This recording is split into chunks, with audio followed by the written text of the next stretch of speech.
Vamos começar agora a integração do SESMIT, que significa Serviço Especializado em Engenharia de Segurança e Medicina do Trabalho. O SESMIT é composto pelos seguintes profissionais: engenheiro de segurança, técnico em segurança do trabalho, médico do trabalho, enfermeiro do trabalho e auxiliar ou técnico de enfermagem do trabalho. A finalidade do SESMIT é proteger e promover a saúde e segurança de todos os colaboradores, terceiros, estagiários, alunos, residentes que desenvolvam suas atividades profissionais e educacionais no ambiente de trabalho do Hospital Estadual de Ribeirão e do CIR. Com o conhecimento técnico, gestão, educação, campanhas, treinamentos e orientações escritas, o SESMIT faz um trabalho visando promover a saúde e evitar os acidentes de trabalho. Dentro do trabalho, nós temos vários riscos ocupacionais. Esses riscos são classificados como os riscos químicos, físicos, biológicos, ergonômicos e riscos de acidentes. Aqui uma tabelinha para vocês terem uma noção sobre esses riscos. Riscos físicos, eles são representados pela cor verde, que seriam ambientes com ruído, com vibração, com muito calor, com muito frio, que tem a exposição à radiação ionizante, entre outros. Risco químico são quando o trabalhador tem contato com produtos químicos em geral, ou com poeiras, gases, vapores, entre outros. O risco biológico é um dos principais riscos que nós encontramos dentro da área da saúde, que é o risco de se contaminar com vírus, fungos, bactérias, protozoários. Também temos os riscos ergonômicos, representado pela cor amarela, que seria repetitividade, esforço físico intenso, postura inadequada, uma jornada prolongada. Tudo isso vem a trazer riscos à saúde do trabalhador. Temos também, dentro do ambiente de trabalho, os riscos de acidente, que seria tropeçar, cair, tomar um choque, se cortar, se acidentar com uma agulha, entre outros. Os principais riscos no Hospital Estadual de Ribeirão. Aqui nós temos de todos os tipos de risco um pouco, dependendo do setor que o trabalhador está trabalhando. Mas encontramos todos os tipos dentro aqui do nosso ambiente de trabalho. Para evitar que aconteça acidente de trabalho e diminuir os riscos, nós devemos usar os EPIs, que seriam os equipamentos de proteção individual. Segue aí a foto de alguns modelos. O trabalhador deve sempre utilizar o equipamento para proteger a sua saúde. EPI significa todo dispositivo ou produto de uso individual utilizado pelo trabalhador destinado à proteção de riscos suscetíveis de ameaçar a segurança e a saúde no trabalho. A NR6 é a norma que fala sobre os EPI e ela fala o seguinte: a empresa, o empregador, ele deve adquirir o EPI adequado ao risco de cada atividade, exigir o seu uso, fornecer ao trabalhador somente EPI aprovado pelo órgão nacional, Ministério do Trabalho, né? Orientar e treinar o trabalhador sobre o uso adequado, substituir imediatamente o EPI quando danificado, responsabilizar-se pela higienização e manutenção periódica, comunicar ao Ministério do Trabalho qualquer irregularidade observada e registrar o fornecimento do EPI, pegando a assinatura do empregado nas fichas de EPI. Já, por outro lado, o empregado, a norma fala que ele precisa usar o EPI e apenas para a finalidade que se destina, responsabilizar-se pela guarda e conservação, comunicar ao empregador qualquer alteração que torne o EPI impróprio para o uso e cumprir as determinações da empresa sobre o uso adequado. Ou seja, o empregador deve usar o EPI. Também temos os EPC, que significa Equipamento de Proteção Coletiva. Esses são equipamentos que ele já protege várias pessoas ao mesmo tempo. Por exemplo, uma sinalização, um extintor, a caixa de descartar agulha, uma placa de piso escorregadio.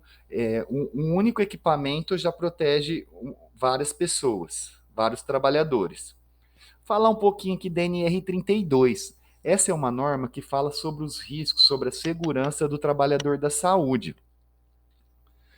Dentro dela, existem algumas proibições para evitar que ocorra acidente e contaminações. Vamos ler aqui um pouquinho alguns itens da NR32. É proibido a utilização de pias de trabalho para fins diversos do previsto. É proibido o ato de fumar, o uso de adorno e o manuseio de lentes de contato nos postos de trabalho. O consumo de alimentos e bebida nos postos de trabalho também são proibidos. É proibida a guarda de alimentos em locais não destinados para estes fins. E é proibido o uso de calçado aberto, devido poder cair alguma coisa no pé, uma agulha ou até mesmo um objeto e causar um acidente.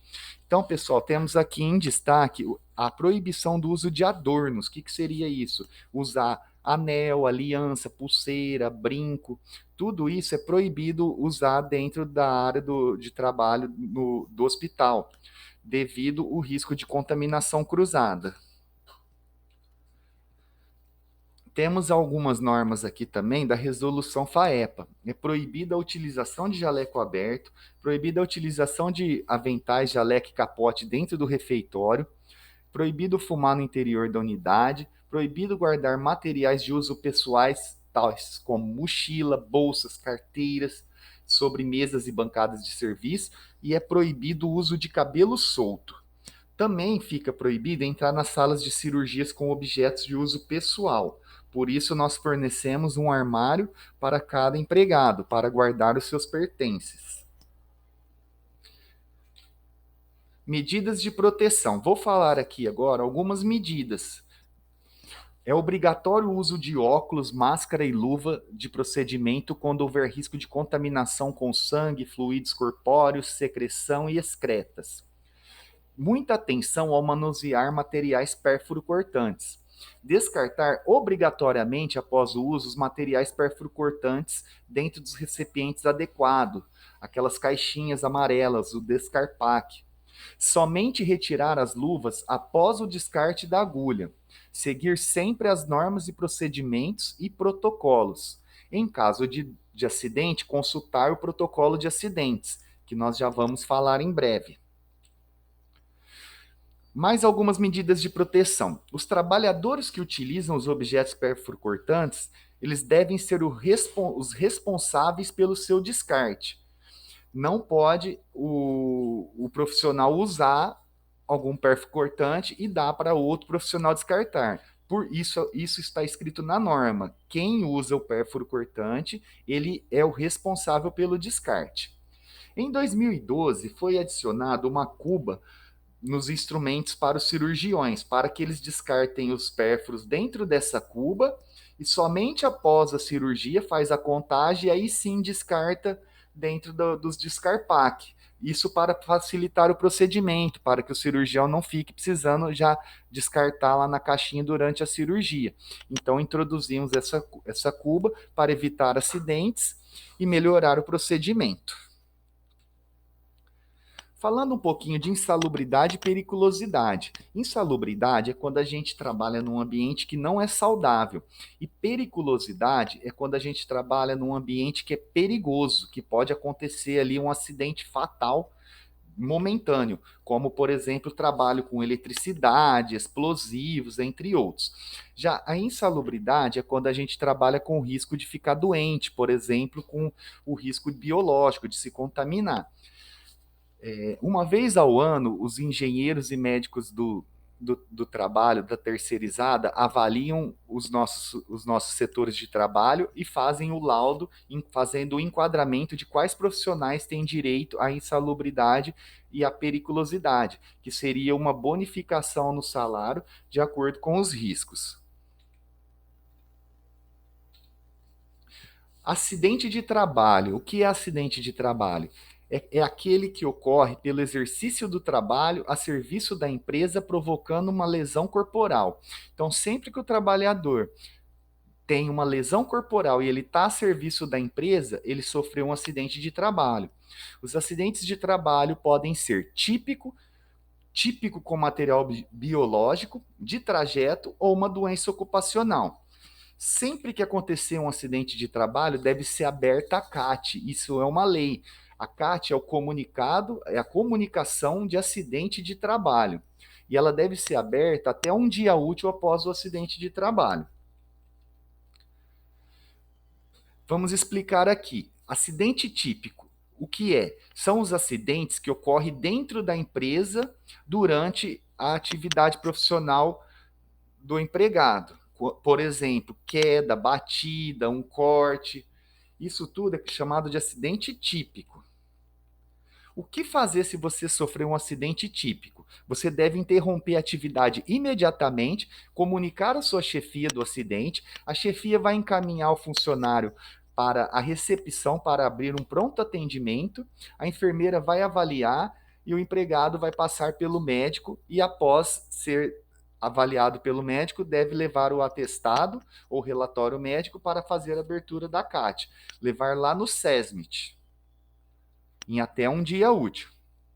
E o acidente típico com material biológico? É aquele acidente que acontece que tem exposição a material biológico, como sangue, secreção, entre outros. O que fazer quando a gente tiver exposição a material biológico e sofrer um acidente de trabalho? Você deve lavar o local imediatamente, se for mucosa, somente com água, se for na pele, lavar com água e sabão. Comunicar sua chefia imediatamente e encaminhar-se para o ETDI, levando 2 tubos amarelos de sangue do paciente fonte quando houver. Então, quando você sofrer um acidente de trabalho com material biológico, você deve parar a atividade e comunicar sua chefia imediatamente. A enfermeira vai coletar os tubos de sangue do paciente, que você teve o contato do material biológico, quando souber, e o empregado vai levar para fazer o atendimento lá na UETDI, lá no HC. A enfermeira é responsável para solicitar o táxi para levar o empregado. Após passar por atendimento, no dia seguinte, trazer o atestado para fazer a abertura da CAT. Quando sofrer um acidente de trajeto, que é aquele que ocorre no caminho do trabalho, o protocolo é o seguinte: você deve procurar o pronto-socorro mais próximo ou a unidade de sua preferência, passar por atendimento, avisar a empresa e, e até um dia útil também fazer a abertura da CAT, e até o SESMIT para fazer a abertura da CAT. Vamos falar um pouquinho da CIPA. A CIPA é a Comissão Interna de Prevenção de Acidentes. Ela trabalha em conjunto com o SESMIT, fazendo as avaliações, investigações e propondo medidas de melhoria na segurança do trabalho. A CIPA se reúne uma vez por mês para discutir os acidentes ocorridos e propor melhorias. Se você quiser participar da CIPA, está convidado. A CIPA ela tem a eleição todo ano em dezembro. E quem quer participar pode se candidatar para ser um membro da CIPA. Também temos a Brigada de Incêndio, que é um grupo de trabalhadores que são treinados para atuar no combate a incêndio, primeiros socorros e abandono do prédio em caso de incêndio. Todo mês de dezembro de todo ano, nós também fazemos os treinamentos e fazemos reuniões durante o ano. É muito legal, você também está convidado a participar da brigada. Fale com sua chefia se você tiver interesse ou procure o SESMIT. Essa foi a integração do SESMIT, o Serviço Especializado em Engenharia de Segurança e Medicina do Trabalho. Muito obrigado.